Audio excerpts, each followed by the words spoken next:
Hey, what's up everybody? It's David here with Tough Guys TV, and on this episode we have something really exciting to share with everybody. It is the new router table by SKIL Power Tools. You can spy it back here in the corner. We're going to go through this whole thing. I hope you stay tuned.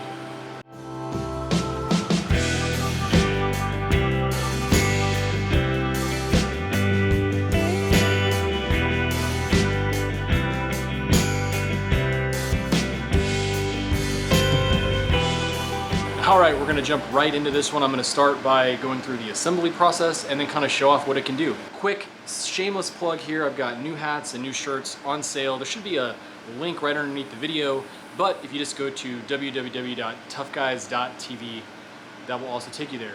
Appreciate you so much for the support. Let's get right into this video. And alright, getting started, I've got all the components that came inside the package spread out here on this temporary workspace. Nice little clicky switch to get everything powered on. This red part there is a metal finish, and in the top and the sides have a laminated finish. The edge banding feels really sturdy, and here flipping it over onto the bottom, we've got, you can see where you would plug in your router, and you do get one extra plug-in if you're going to have like a vac kick on with the switch. This little thing here is where you would be attaching the router. Now the plate comes with a couple of metal screws. You'd be mounting this plate onto the top of whichever router you're going to use with this router table. This little pull tab there shows you how you would be able to quick release from the bottom once you have the router hooked to the plate. So you can push it in easily to lock it, or release it there and grab the little handle and pull it off if you need to. Quick and easy changing out for the router. That was one of the things I really liked about this table. Flipping it over, these are the 4 screw holes where you would be mounting the plate. Once you have the router where you want it, you're going to put those screws in, and it's going to hold everything together while you're doing the work that you're doing with the router table. Now these are the side or the arms. They also serve as the supports. These mount directly to the bottom side of the top, and they have storage on either side. So on both sides of the table, you're going to have storage for bits or for all these components that came along with the router table. These slide in and are interchangeable on either side, and they have little locks on the doors so they stay shut when you're moving this thing around. And again, you get 2 of them and they're identical. Now also inside the package you get 2 of these feather boards, and you have one that goes down on the actual tabletop and then one that goes along the fence. Both of them are very adjustable and easy to use. We'll get into those more later. You do get 2 of them. You also get this miter gauge. It's very smooth moving, easy to use, and it slides into the rail insert on the tabletop as well. The black part at the top of the miter gauge is plastic, but the rail part on the bottom is actually metal, just like the part that it inserts in on the tabletop. 3 different insert rings, 1 for each size that you may need. Personally, I think the middle size is probably the one I'm going to use the most, this one here.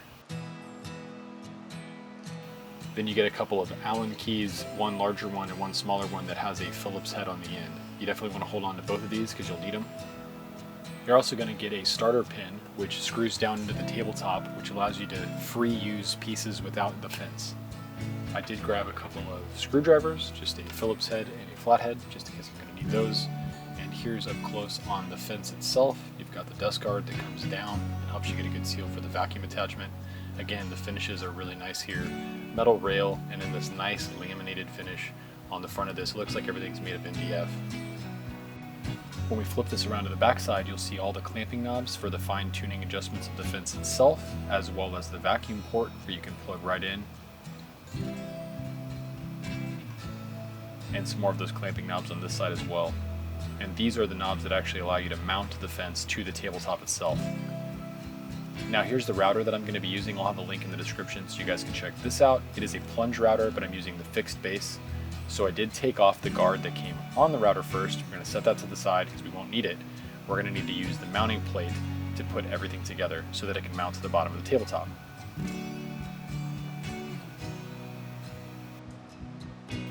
Now the first thing you want to do with assembly is you want to mount the table legs onto either side. Now remember, these table legs have 3 screws. You just go in, they slide, and they mount into that front metal plate as well. And once you mount these in place, it's going to give you nice support as well as the toolbox access. Those Allen keys that came with the package that I showed at the beginning, that's what you're going to be using here. The one that has the Phillips head is the one that you're going to use to screw these down. If you leave them a little loose, you can slide each table leg into place and then use the Allen key just to tighten it down. It's a really, really easy process to do. I think you'd have a tough time messing this up. Now the next step here, we're going to get this quick clamp router mounting plate installed onto the router. And it does take you a second to get everything lined up, and depending on the router you have, you're going to want to make sure you are doing this the correct way. These machine screws as well are going to go in easy. If you're getting any type of forceful feedback, just don't jam that screw in there. It needs to go in smoothly. Get it tightened down so everything is smooth. And again, you can use your Allen wrench or you can use a Phillips head for this. When you set it in place, that quick release will clamp in and hold the router to the bottom of the tabletop. Now you can get everything plugged in if you'd like. And here I'm using some super awesome painter's tape to hold my cord together. Don't judge me, it works. We're going to flip this over and install the fence. Now instead of installing the fence now, you could put the screws in that actually hold the mounting bracket to the tabletop. I didn't do that yet. I'm going to start by installing this fence assembly onto the tabletop. Now remember, you've got those clamping knobs. You want to loosen it up, but not far enough to where it falls out. Slide this into the tabletop and then tighten it down just a tiny bit on both sides so that this thing can slide around and you can place it where you want to place it. The first thing I notice is the smooth movement, and that's attributed to the finish that's on the tabletop and the fence itself. Now this knob here in the middle is more of a fine tuning. You can actually push one side of the fence out, and I think it goes up to 1/4 of an inch here, in and out. Now these other ones allow you to move the fence plates in and out side to side. And here's those screws. We're going to put those in really quick. I probably should have done this before I put the fence on, but hey, at least it's done and it's secure. And here's where you put that starter pin. And again, this would be for using a piece without the fence and you just want to have a guide. That's what that's for. You would want to make sure you have the fence completely out of the way in that scenario. Next up, we need to install our insert ring, and I'm going to choose that middle size I mentioned before. It fits perfectly with the bit that I chose, and you're also going to want to install the featherboard. They do have arrows that show you the direction they're going, so it's pretty easy to know which one goes for the top rail and which one goes into the bottom. Here you can see how that miter guard slides in nice and smooth. Again, you've got the metal on metal, and then the top assembly is plastic. The longer of the two Allen keys is used to raise and lower the router bit. Now you need to make sure you have the router adjustment unclamped or unlocked in order to do this, and then obviously make sure you lock it back before you start cutting. What I'm doing here is setting up to run a test pass on this piece of oak. I'm trying to get everything adjusted how I would like it to be. You do have a little ruler on either side of the fence, so it makes it super easy for quick adjustments. And then making sure that the featherboard is actually out of the way of the dust guard is also important. You can easily move that over too far and then you can't use the dust guard if you'd like to. You can also see I've adjusted each side of the fence to be separated apart far enough for my bit to mount in there and give myself proper clearance. The vac works really well right off the bat. I was super happy with that, especially on this first pass.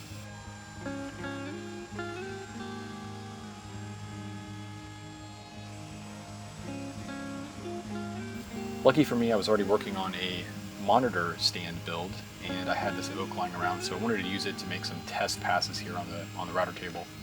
The thing that really stood out to me at first was the coating that's on this tabletop is just so smooth and easy to move this along. I'm used to using just a freehand router, so for me, this is a huge upgrade, and I really enjoy using it so far. Now here's that featherboard that actually mounts on the tabletop, so it slides into the rail the same way the miter gauge does, and it locks down with those clamping bolts. And it gives you a lot of free motion, and you can really place this thing wherever it works for you, depending on the piece you're working with. So if you're doing something smaller, you may want to put it down on this side or the other side. I don't know that there's a set way to use this or not. I just feel like it helps keep the piece steady and sturdy when it's running through there, especially when it's smaller like this, to help keep your hands nice and safe.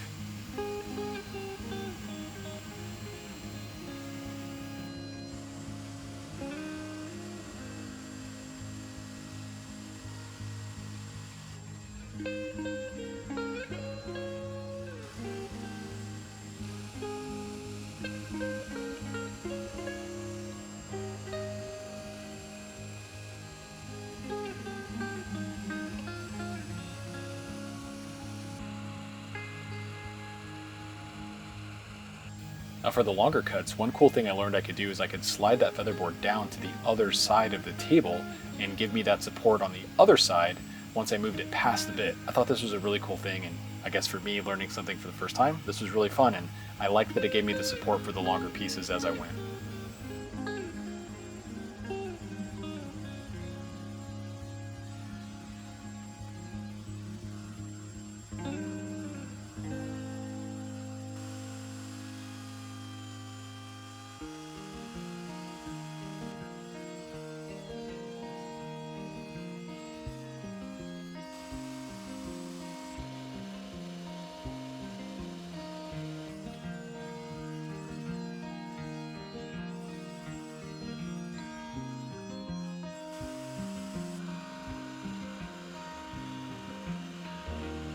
All right, now I want to show out these storage compartments here in each of the table legs. You do have those two inserts. You can easily fit your router bits in there. I described a few here to show you how they fit in. There are a couple different sizes, and remember, there's two levels to this. You can put one on top, one on bottom, or one on either side of the router table, and use the upper or lower sections to hang the tools or the Allen wrenches inside of it.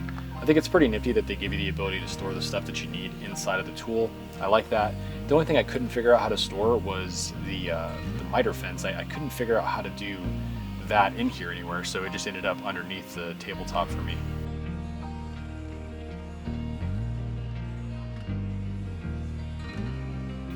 Coming from the freehanding routing world myself, this router table is fantastic. I love that it has storage. I love the high quality finishes. I love that the fence is customizable.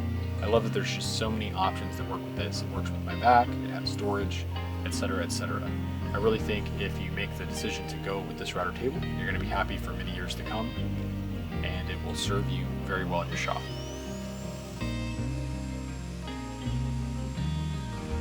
And all right, I hope you enjoyed this video. I hope that you see the value in this new router table by SKIL. I just really think it hits all the marks. It checks all the boxes. It's got a great work surface. The fence is customizable. You can easily move it, easily adjust it.